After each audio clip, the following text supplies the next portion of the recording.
one thing I think is if there was, I don't tend to like to give advice, but if I could share experience.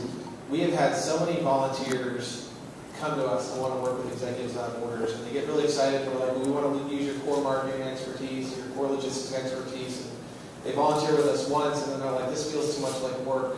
I'm going to go back to doing what I was doing and go clean up the park somewhere.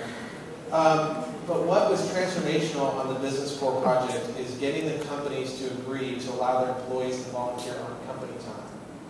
You know, and I think too that everyone has families, everyone has things that they're doing. And if you're already working 60 hours a week, you can say, hey, spend another 5.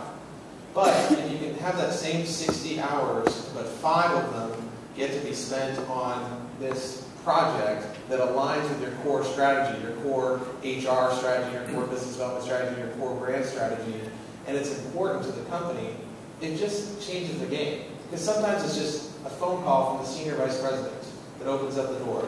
It's the 4 hours of logistics person's time that solves something that this NGO has been working, suffering through for months.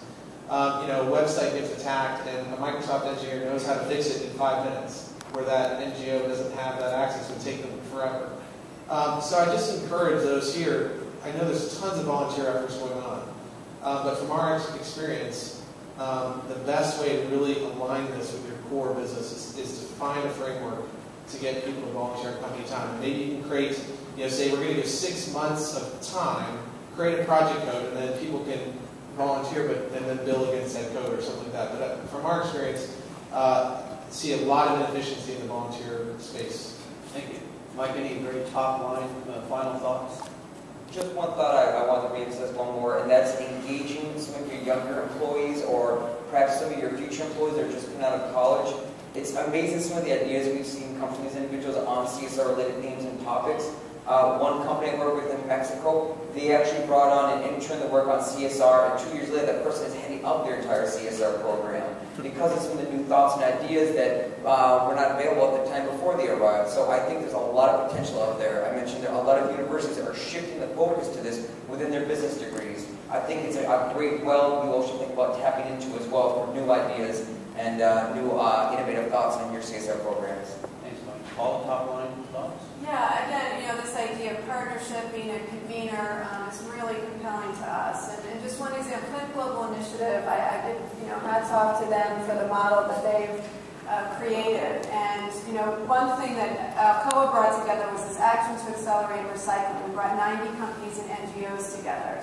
And from that led to the Action to Accelerate Recycling commitment, which we contributed $2 million. Now we've got the Ad Council involved developing a campaign with Keep America Beautiful and other companies engaged in that. And the idea being, you know, at some point, we're trying to create behavior change. So it's one thing for Alcoa to go out there from a philanthropic standpoint and donate bins to increase recycling. But it's another when we get to the point where we're investing in changing people's behavior and creating an infrastructure and looking into the economic modeling for cities and for towns so that they can see the value that they're losing in not recycling. And we're not advocating regulations or legislation, but it's about what are you losing in landfill costs. And again, think of the environmental impact of this, the landfill costs, the transportation costs of moving the waste to another area of the country, which is horrible to think about. So the opportunity there, it turns into revenue generating for the city, and potentially Alcoa gets recycled content back, and we use 95% less energy than we would if we had virgin metal. So again, that continuum and that sustainable model is a way to think about it, and it's through partnership. Thanks, Lauren. Brief top comments, top line. You know, I would like to go off the grid because these people have given really great advice, and I feel that, you know, I'm not there enough to give you guys advice. If you can see from my name, emerging markets is home for me. So I'm from Mumbai, India. I would really like you guys to come up with solutions for women and girls.